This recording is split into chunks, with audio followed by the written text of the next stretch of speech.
पर मन में निश्चय कर लिया कि कृष्ण अवतार में धोबी, इसका बदला हम जरूर लेकर के रहेंगे। कहा भैया आज भगवान कृष्ण को याद आ गई। कहा भैया भगवान कृष्ण ने ऐसा भैया प्रहार किया कि आज धोबी की राम नाम सत्य हो गई, मारा गया धोबी। देखिए भगवान कृष्ण लीला पुरुषोत्तम है, भगवान श्री राम मर्यादा पुरुषोत्तम है। राम जी के सामने जब धोबी ने ये बात कही थी तो इसमें भी कोई राज छिपा है, उसको सुन लो। का क्या? ध्यान से सुनना। बोलो बाकी बिहारी लाल की। एक बार जानकी सीता जनकपुरी में रह रही थी, कुंवारी थी, विवाह नहीं हुआ था। जानकी सीता जनकपुरी में निवास कर रही हैं। एक बगीचा में सखियों के साथ गई तो भैया एक सुख और सुखी दोनों पक्षी, पति पत्नी, गर्भवती पत्नी और सुख आपस में चर्चा कर रहे हैं। पति ने पूछा पत्नी ने कहा ये बताओ ये जो सीता सखियों के साथ घूम रही है, इस सीता का विवाह किसके साथ होगा? तो भैया सुख ने कहा तुम्हें नहीं पता है, ये सीता का विवाह तो अयोध्या के राजा चक्रवर्ती दशरथ जी के बेटा राम जी के साथ होगा। जब सीता जी ने ये कथा सुनी तुरंत सखियों से कहा दोनों को पकड़ लो।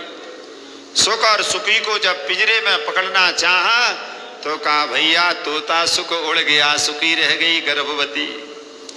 अब सीता जी ने कहा उस सुखी से पक्षी से कहा ये बताओ अब सही से बताओ कैसे विवाह होगा मेरा, किसके साथ विवाह होगा, कैसे बारात लेके आएंगे? जब तुम्हें ये पता है तो ये भी पता होगा। तब सुखी ने कहा ये सीता ये तो मैंने तुझे बता ही दिया, लेकिन गर्भावस्था में मेरे पति से तुमने मेरा वियोग कराया है, इसलिए जाओ, मेरा तुम्हें शाप है, जब तुम गर्भावस्था में होगी सीता तब तेरा पति तुझे त्याग देगा। इस समय जब धोबी की बात को उसी समय राम जी ने सुना जब सीता जी गर्भवती थी। बड़ी कथा है। आज ही लव कुश का जन्म हुआ है, वाल्मीकि यहाँ पर सीता जी रही हैं। इधर राजसूय यज्ञ करना था राम जी को अयोध्या में, और सीता जी की सोने की मूर्ति की जरूरत थी, बिठालना था। हवन नहीं करा सकते थे पर बिठालना तो था ही। अब भैया यज्ञ में घोड़ा ढीला गया, यज्ञ में राम जी थोड़े से इस बच्चे को बिठा लो, थोड़ी देर के लिए बिठा लो। यज्ञ में घोड़ा छोड़ा गया तो वो घोड़ा पहुंच गया वाल्मीकि ऋषि के आश्रम में। वहां पर सीता जी के दोनों बेटा लव और कुश खेल रहे थे, बड़े हो गए थे। भैया उस घोड़े को लव कुश ने पकड़ के बांध दिया। लव कुश ने घोड़े को पकड़ के बांध दिया। अब राजसूय यज्ञ तो तब हो जब घोड़ा मिल जाए। अब घोड़े को ढूंढने के लिए गए, घोड़ा बंधा है वाल्मीकि के आश्रम के पास में। हनुमान जी महाराज घोड़े को छुड़ाने के लिए गए, लव कुश ने पकड़ के बांध दिया। लक्ष्मण जी गए, लक्ष्मण जी को भी बांध दिया। भगवान श्री राम ने देखा कि कौन है ये, तो फिर लक्ष्मण और हनुमान जी से युद्ध हुआ। लव कुश से अंत में घोड़े को छुड़ा करके लाए। जब लेकर के आए, जब राजसूय यज्ञ चल रही थी अयोध्या में, लव और कुश दोनों सुंदर रामायण गाते थे। वाल्मीकि ऋषि के यहाँ पर पत्र गया था कि आप भी आइए। वाल्मीकि ऋषि दोनों चेलाओं को लेकर के आए, लव और कुश को। सुंदर जब यज्ञ चल रही थी, राम जी के बगल में सोने की सीता बैठी थी। लव कुश ने जब सोने की सीता को देखा तो लव कुश की आंखों में आंसू आ गए। लव कुश ने सोचा ये तो मेरी माँ की समान मूर्ति है। फिर लव कुश से रामायण जब सुनाई गई, लव कुश ने रामायण जब सुनाई तो बहुत सुंदर रामायण गाई। तो राम जी ने परिचय पूछा। राम जी ने पूछा था बेटा तुम्हारे पिताजी का क्या नाम है? तो जानकी सीता ने बता दिया था। जब छोटे थे ना लव और कुश, तो लव कुश ने पूछा था अपनी माँ से, माँ बता सकते हो हमारे पिताजी का क्या नाम है? सीता जी को बड़ा कष्ट था, दुख था। दुख में सीता जी ने कह दिया था कि तेरे पिताजी का नाम तो निष्ठुर है।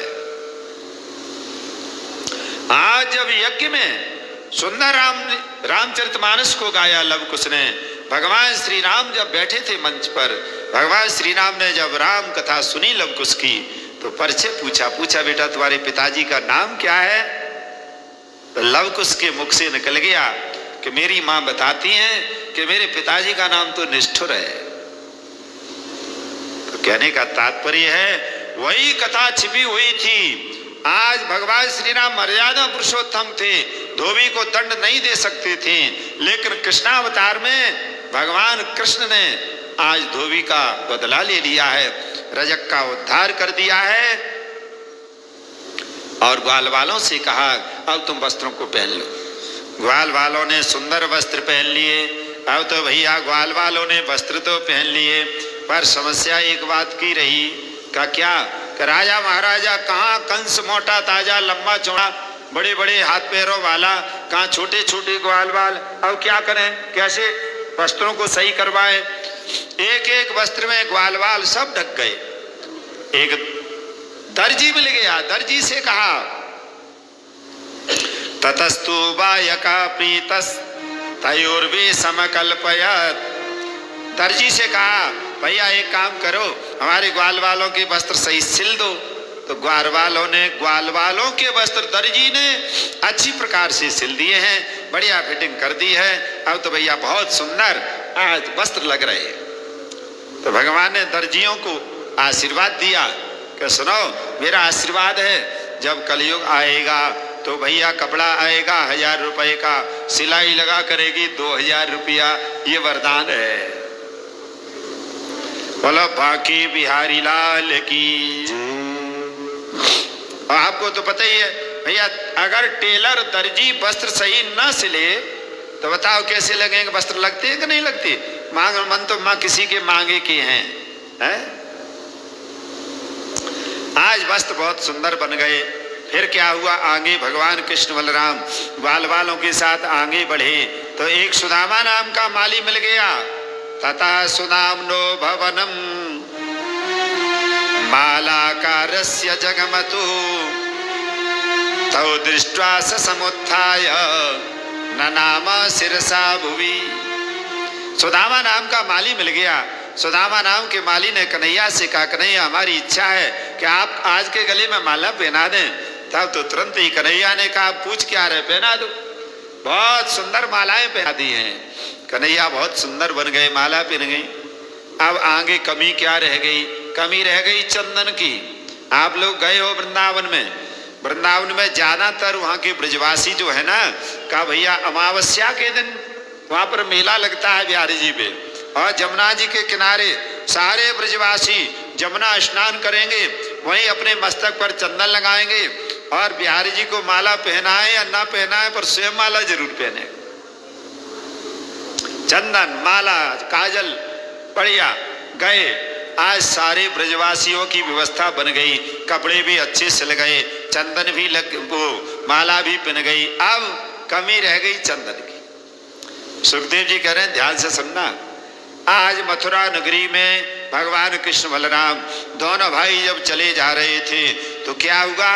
एक कंस की दासी है, 3 जगह से टेढ़ी है, काली कलूटी है, हाथ में चंदन लेकर के घिस करके जा रही थी कंस के लिए।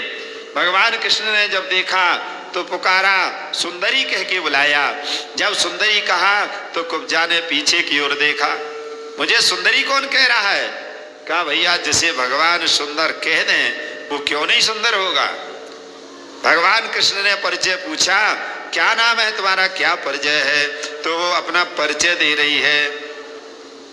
दास्यास्म्यहं सुंदर कंस सम्मता त्रिवक्र नामायनुलेप कर्मणि मदभावितं भोजपते रति प्रियम बिना युवां कोन्यतमस्तदर्हति। दोनों कुब्जा कह रही महाराज मेरा नाम सैरंध्री कुब्जा है, मेरे हाथ का घिसा हुआ मथुरा के राजा कंस बहुत पसंद करते हैं, पर हमारी आज ऐसी इच्छा है कि आज ये चंदन हम आपके ही मस्तक पर लगा दें। जैसे ही कहा मस्तक पर लगा दें तो कन्हैया ने कहा, ग्वाल वालों ने कहा अब क्या पूछ रही हो, लगा दो मस्तक पर चंदन। तो आज कुब्जा ने कन्हैया के मस्तक पर चंदन लगाया, ग्वाल वालों को सुंदर सजाया, साहब बलराम इत्यादि को सभी के चंदन लगा दिया।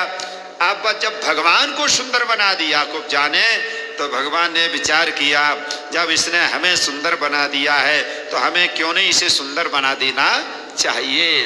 तो भगवान ने आज कुब्जा को सुंदर बना दिया है। तुरंत भैया ऐसा झटका मारा, कुब्जा सीधी सटका हो गई, सुंदर बन गई। कुब्जा भगवान से कहती, प्रभु हमारे घर चलो। भगवान ने कहा, मैं अभी नहीं जाएंगे, हम मामा कंस का उद्धार कर देने के बाद फिर तुम्हारे घर आए। बोलो कृष्णचंद्र भगवान की जय हो। अब तो धीरे धीरे भगवान कृष्ण बलराम जब आगे बढ़े तो सुखदेव जी कह रहे